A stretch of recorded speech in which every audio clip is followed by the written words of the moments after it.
Oke, teman-teman, ketemu lagi dengan saya Sabrina.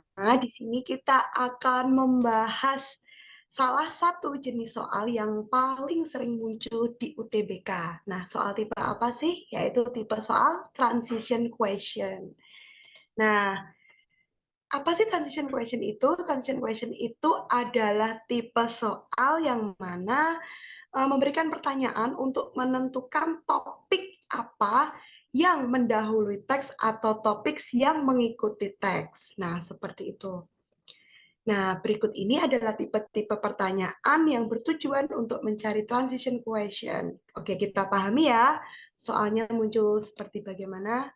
Satu, preceding. Nah, kalau yang muncul tipe preceding ini adalah tipe soal untuk menanyakan apa sih paragraf yang mendahului. Nah, kita diharuskan untuk menebak kira-kira paragraf sebelumnya itu akan membahas mengenai apa, seperti itu. Yang berikutnya adalah tipe soal following. Nah, following itu artinya mengikuti. Tipe soal following ini mengharuskan kita untuk menebak kira-kira lanjutan teks tersebut, paragraf setelahnya akan membahas tentang apa ya, seperti itu. Nah, kita bahas di sini bagaimana sih trik atau cara cepat untuk menjawab tipe soal transition question.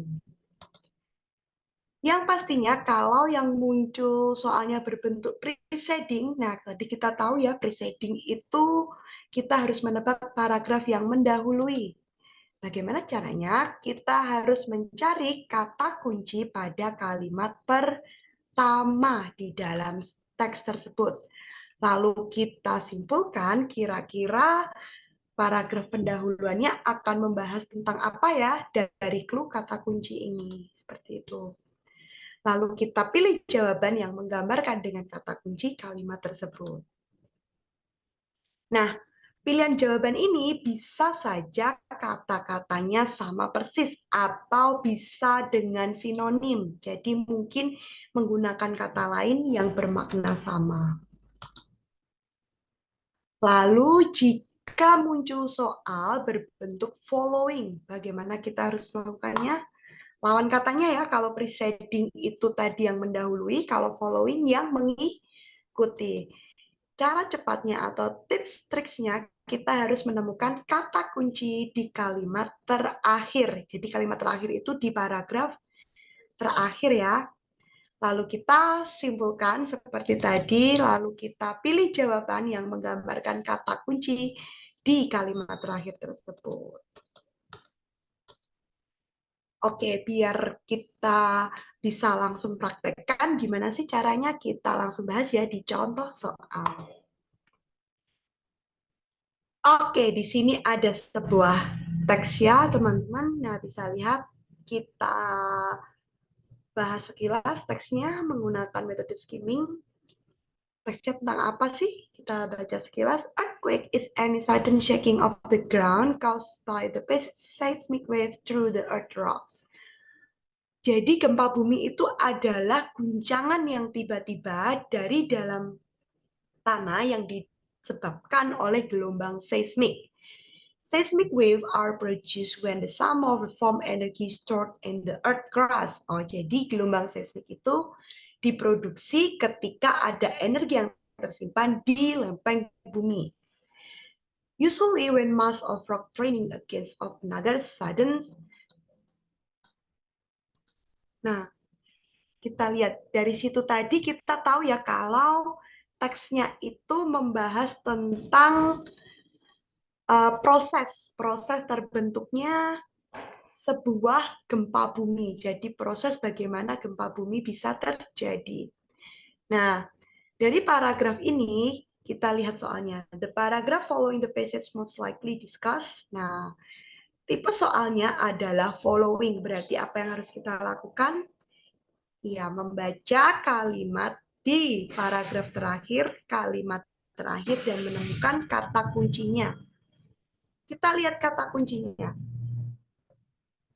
Over the centuries, they have been responsible for millions of deaths and an incalculable amount of damage to property. Nah, kita Kita lihat ya.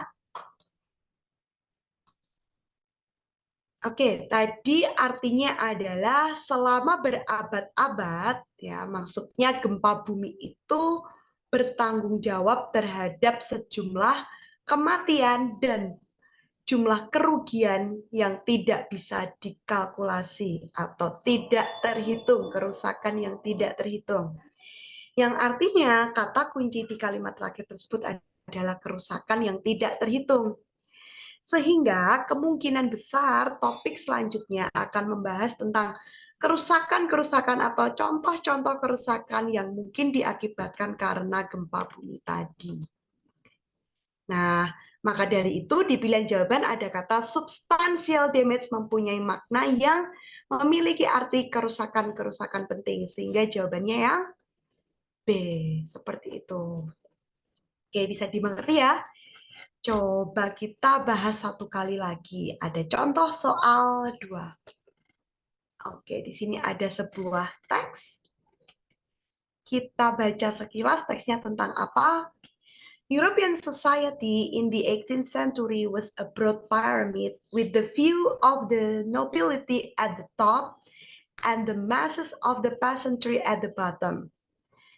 In Western Europe, there was an increasing split between the wealthy nobility who spent much of their time practicing exquisite etiquette at court. Bla bla bla bla. Nah, dari kalimat pertama ini kita tahu, oh teksnya ini membahas masyarakat Eropa di abad ke-18 itu memiliki sebuah struktur seperti piramida.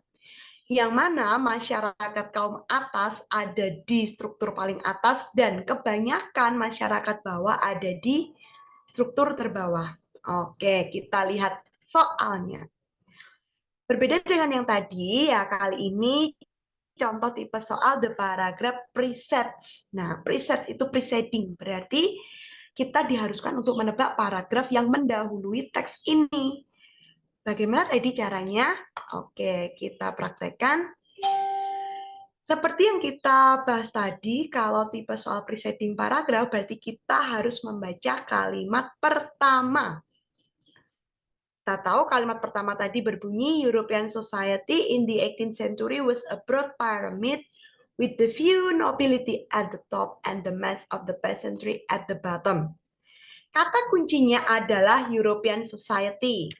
Lalu ada kata pyramid, lalu ada kata nobility at the top, lalu ada kata peasantry at the bottom. Oh, berarti kata kuncinya adalah masyarakat Eropa, strukturnya paling atas, kelas atas, dan struktur terbawah atau kelas bawah.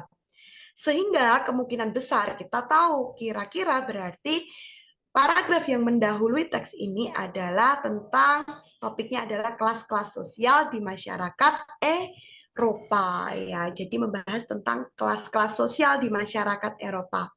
Jadi pilihan jawabannya adalah yang D, seperti itu. Gimana bisa dipraktekkan kan dengan mudah? Oke. Terima kasih.